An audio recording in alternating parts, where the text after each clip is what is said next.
Welcome back, everybody. How's it going? So, today we are back with another one, and today we're actually going to be starting off in France, where the French basically are done being the red team's little, being overshadowed by the red team in their own home continent. Like, even Vienna has more coastline than these guys, which is just sad. So, yeah, they decide enough is enough, and they decide to expand. And they decide to expand pretty brutally. I can't lie, pretty brutally. They're going to expand all the way over here. Now, in the midst of all of this, the red team is actually going to uncolonize a little bit of land. This is completely unrelated. They do this because basically the red team's new military government wants to have the least amount of things anchoring them in abroad. They want to just focus on the mainland because the mainland is absolutely cooked right now. Like Morocco, I mean, well, I guess most of Morocco is now independent, but like even the part that's left, all of this and Spain and stuff, the GDP per capita there is higher than all of the mainland combined. Yeah, everything else in the entire country combined is less than just here. So yeah, these guys just want to basically like come back down a little bit and just yeah. Anyways, the French where they play into all of this is they just gonna expand. They just want to expand. They don't really play into this that much. But after expanding this much, these guys are going to realize all of this is extremely hard to conquer. They can't go over here. Why? I don't know. They just can't. So they're going to have to expand this way. And with the red team already kind of like moving out, these guys are going to be like, yo, what if we just declare war on the red team? So then they haven't colonized this yet. I mean, they've colonized it, but let's say it's not incorporated yet because there's no way they're about to push military through there. So we'll pretend that's not actually colonized yet. Uh, Now these guys know that if they invade these guys, the red team will respond because the red team doesn't want one France to. They don't want a united France ever again. So these guys are gonna do exactly that, and they're gonna launch the invasion. This invasion is about to be deadly. They're gonna absolutely destroy these guys, and just as expected, the red team is going to declare all out war. The red team's gonna be like, "Yo, what are y'all doing, bro? We did not allow this. We did not consent to this." That is extremely difficult to see, so we'll just be using this as the color because that's like really, really difficult to see. Anyways, the red team, they face a pretty big pushback. They're able to actually keep this, but a lot of like skirmishes happen here. I guess they'll like launch a little bit of an invasion, but for the most part, this border stays as it is because it's like heavily militarized, like really heavily. Now, Vienna actually allows a lot of red team troops to be stationed here, these islands, and go and help. So Vienna has clearly picked a side. They have picked the red team. Meanwhile, these guys are just gonna keep on destroying the north while the red team keeps on building up the military in the south. And that is to defend this capital, basically. Anyway, the north over here also starts getting pretty heavily cooked. And basically, long story short, we're gonna reach all the way over here where these guys are gonna begin to focus all of their effort on the red team. And mostly the red team's north, because that's French land that these guys want back. And eventually they're gonna be able to capture that. And from here, they're going to have to waste almost all their resources encircling the capital, fighting Spanish troops over here under the red team as they basically battle for France. And eventually, after a lot of bloodshed, they're able to conquer this, capitulate France, and we can now look at a peace treaty. All right, so taking a look at this peace treaty, as you can see, all this just got uncolonized because no one lives there. But France has basically expanded quite a bit. I honestly want to just cut out this part as well. I don't know how that would look though. Let me test that out actually a little bit. So if we cut this part, it would look pretty bad. I think we'll keep that for now. Yeah, anyways, the capital is definitely moving. The capital is definitely moving just cuz, that is not a good spot for the capital to be in. They're probably going to move over here. Ooh, actually, they can't move there because that's Western land, and they don't want to give the West any power. They're gonna probably have to move over there to the center a little bit. Anyway, the red team isn't that mad about this because these guys are really weak now, and their current government is probably gonna fall because they built this entire thing on French nationalism, and that current government has basically just made the country go broke for a bunch of land. Uh, we'll see what happens in the upcoming elections. I don't think it's bad enough for a civil war, but probably the next elections are not gonna go well for these guys. They are a democracy after all. Red team is currently a military dictatorship. Who is a kingdom still? These blue team's a kingdom, and who else? These guys are a kingdom. These guys are probably still a kingdom. These guys are probably still a kingdom. Crimea is not a kingdom. They have had a new government now. These guys, these three are kingdoms. Philippines is a kingdom. Yeah, I guess that's the only kingdoms now. I guess technically these guys are a kingdom once the main guy dies, but he hasn't died yet, so we'll see what happens after his death. I guess the Mamluks have also had a government change. I think these guys are a kingdom. Well, the Red Team used to be a kingdom until you know the Civil War happened. Anyways, next thing we have is the collapse of the Polish. Uh, so basically, what I mean by this is the Polish have existed in peace for a little bit too long, and all this land basically gets claimed by the Swedes. Now I know what you're thinking. There's absolutely no way the Swedes are about to cause the destruction of Poland, which is such a bigger country compared to these guys. Well, it's mostly gonna be a naval battle, and I'm about to tell you how this is gonna actually kill both of the countries at once. So this is Poland's naval stuff, and this is these guys' naval stuff. Keep that in mind. Basically, naval clashes escalate as fishers want control over the ocean, and eventually the Swedes make the decision that, you know what, without a war with Poland, there is no way the Swedish economy is going to be able to grow because Poland just takes way too much space. Now, the Swede government is not stupid. They know that there's absolutely no way they're about to beat Sweden. They need to make a concise defeat. The thing about Sweden, like a fast defeat, the thing about Sweden, no, Poland, is that all their troops are like spread across the border everywhere because they have to protect against everything since they're in such like a bad location. Because like they've basically just cut a bunch of tribes in half to make their borders. So like you know they're like a little bit cooked. So their troops are spread out pretty thin, and Sweden's like, you know what? If we just capture the capital really fast, maybe we could force a peace treaty in which we get all of this, maybe, or we get this or something. So they basically send a few like explorers, and they find out that this place has a pretty sizable Swedish population. So basically, under the pretense of we need to unite the Swedish, Scandinavians, whatever, Nordics, they launch an invasion. And the first thing they do is that plan they just made, which is attack on the capital. The capital nearly falls, very nearly. Actually, it does fall, and that completely destroys Poland from within because all of these tribes who were promised so much stuff, yeah, all of that, they immediately crash out. They're like, "Yo, how did the capital just fall?" And so all of them basically take their chances and oh, oops, okay, not all of them like that. That might have been a little bit too much. All of them, bro. Yeah. Okay, there we go. All of them declare all out war. Not together, but like by themselves. And these are basically just small little tribes groups. They're not really that organized, but Sweden basically loses control. I mean, Poland loses control over these lads. Now, Sweden, realizing what has just happened, kind of realizes that if they play their cards right, they could potentially be the only country inside of Central Europe. Like the only one, because there's literally only two left. The battle for Central Europe is not going good. And so they're going to send basically their entire military to just go and capture a bunch of land that's strategic so that they can basically make this whole process go a lot faster. And that is exactly what they do. They do make this process go a lot faster. Here is the thing that happens. The Polish are not dumb. They realize that they are going to lose to the Swedes no matter what they do if they keep like fighting the Swedes. So they realize because these guys will like probably just take them from behind.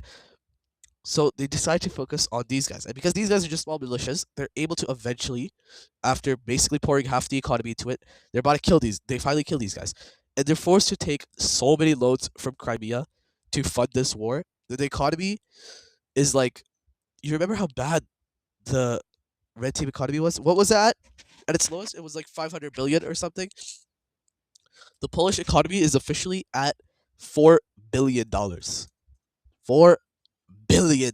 That's it. They're so cooked right now. You know what their debt is? Their debt is at 11 trillion. Their debt is equivalent to the size of the Mughal economy right now, probably, maybe. No, more like probably probably the Balkans, the entire Balkan region. I think 11 trillion probably makes sense for over there. So yeah, they basically get absolutely cooked in the war as the war continues and Swedes take more and more. But they don't give up. They keep on fighting because they've bought themselves troops. Like the economy sucks right now, but they still have the money to buy troops now because of all those loans, and they're able to push the Swedes back. Sweden was not prepared for this. Sweden was like, Sweden expected this to be a uh, fast peace treaty. Sweden gets really scared. They're like, yo, chill, bro. Let's peace out. And yeah, these guys do not do that. The Polish are like, no, bro, you just cooked our entire country for the next like 6 generations. We are not about to peace out. And so after taking that, Sweden immediately launches another invasion and they capture Stockholm. The thing about this is that is 90% of Sweden's population. So it's an immediate capitulation. However, the thing is, Poland knows that they can't really keep control over all this, and both economies have been run completely dry. There's nothing left in either economy, and so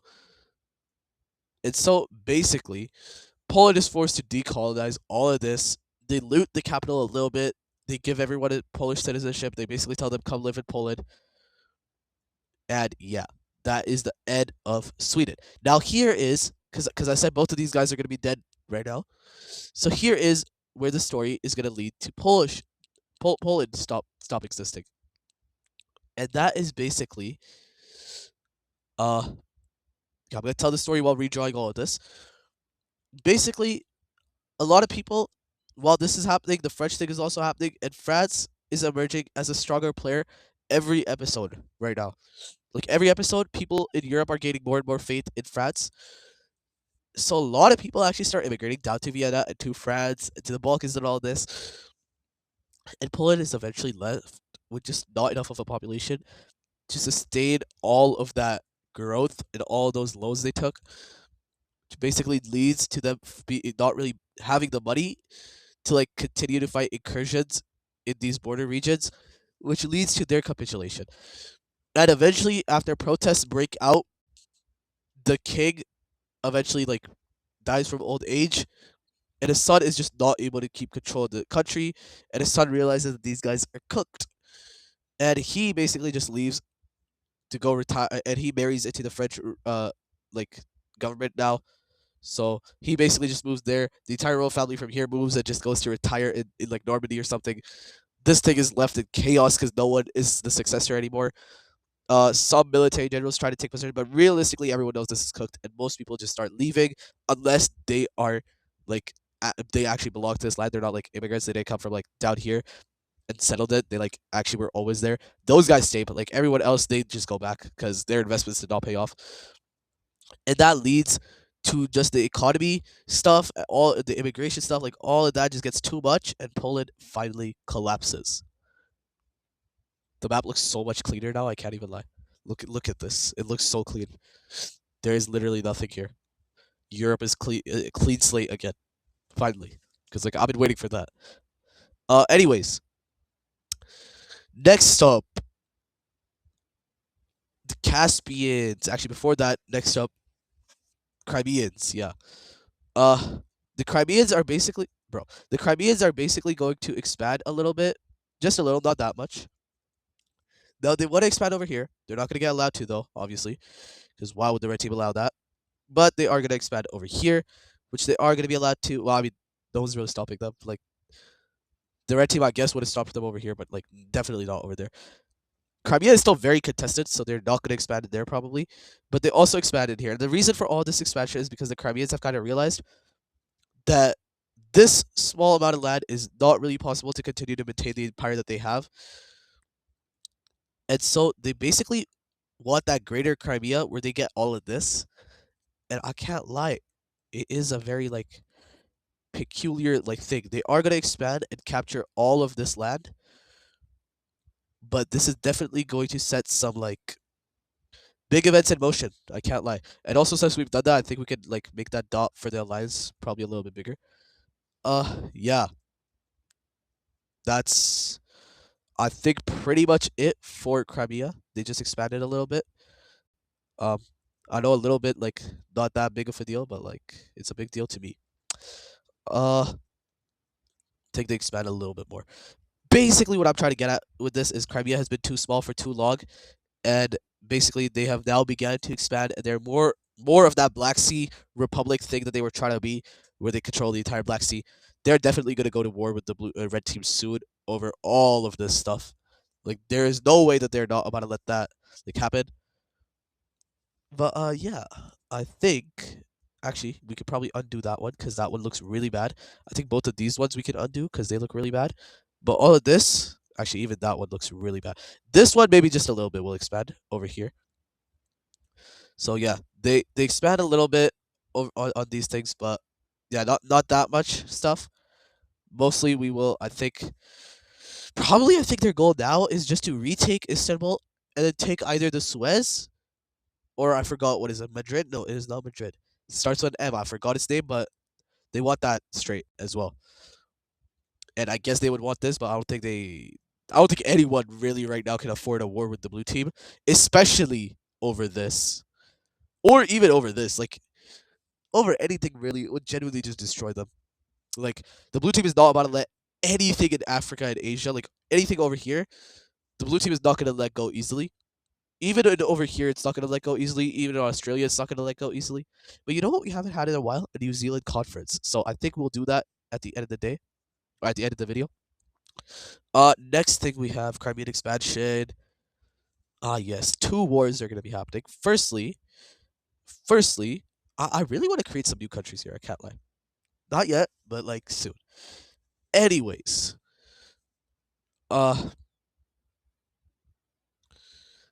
uh, okay, yeah.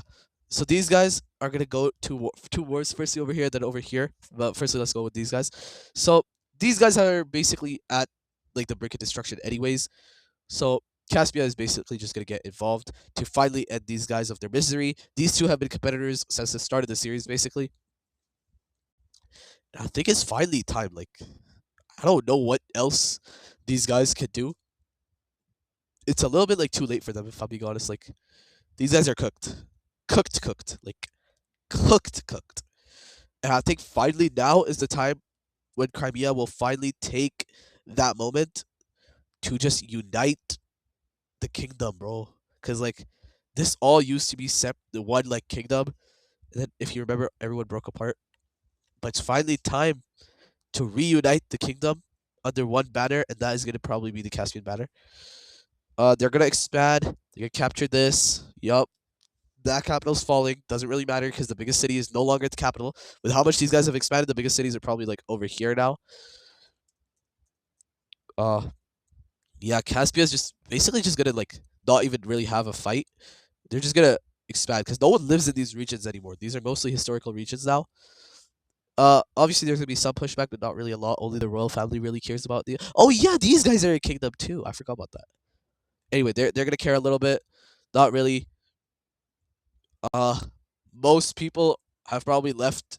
Like the most populated cities were down here, but like they're not that populated. Most people have dipped into Persia, and that's mostly like Persian, like refugees, like escaping from Persia over there, and all of them are just gonna go back. Like they're gonna realize this is cooked, and they're gonna go back. And from there, it's going to be an unconditional peace treaty with the royal family finally collapsing. So the royal family is gone. Firstly, first thing, royal family is gone now.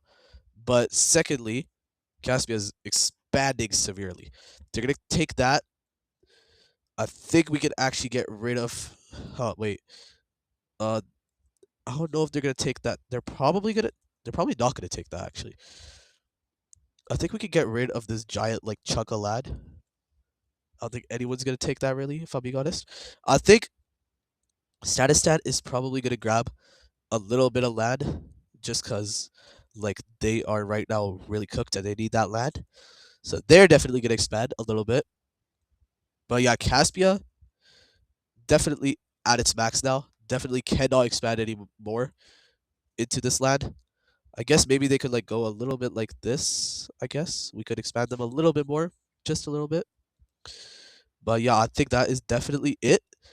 Caspia, for the most part, is probably not going to expand anymore.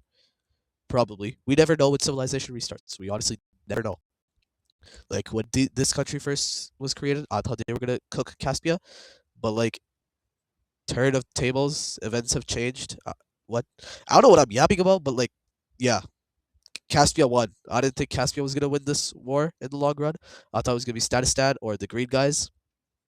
I can't even remember their name. That's how insignificant they are now. Like I genuinely cannot remember their name anymore.